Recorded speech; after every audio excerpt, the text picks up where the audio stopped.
First of all, what's the reaction been there in Tehran to this? Jeannie, here in the capital, Tehran, many people are saying no, not again. Not more bad news, not more disappointment. Of course, many people here in Iran will tell you they're used to facing disappointments because they've faced many over the past 40 years. This latest disappointment has to do with Vienna talks aimed at reviving the Iran nuclear deal. Of course, the Iran nuclear deal was left in disarray back in 2018 when then U.S. President Donald Trump withdrew Washington from the nuclear deal and slapped Iran with sanctions. Um, After more than a year of off and on talks in Vienna, last month, there was fresh optimism, fresh hope that these signatories, including Iran, the U.S., the other signatories, were close to reviving the nuclear deal. There was a lot of hope that this would happen, that they were close to the finish line. But then came February 24th. Russia invades Ukraine. Almost 20 days later, the war is still raging on. No sign of a ceasefire. Washington ratcheting up the pressure against Russia, slapping sanctions against Russia.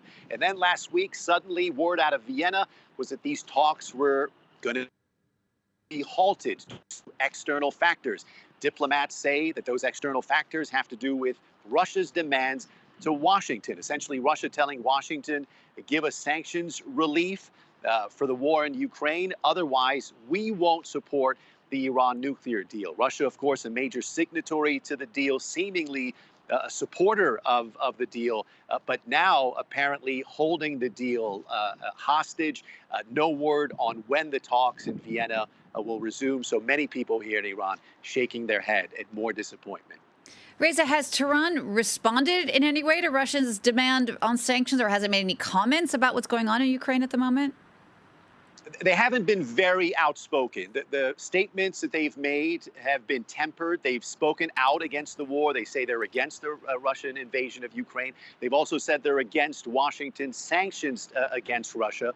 The foreign ministry has also said whatever's happening between Russia and Ukraine should not impact the talks in Vienna. But clearly, there's increasing indication that it is impacting the nuclear talks and certainly jeopardizing an agreement that seemed to be within reach. And that puts Tehran in a very difficult position. Obviously, there's long been tensions with Washington.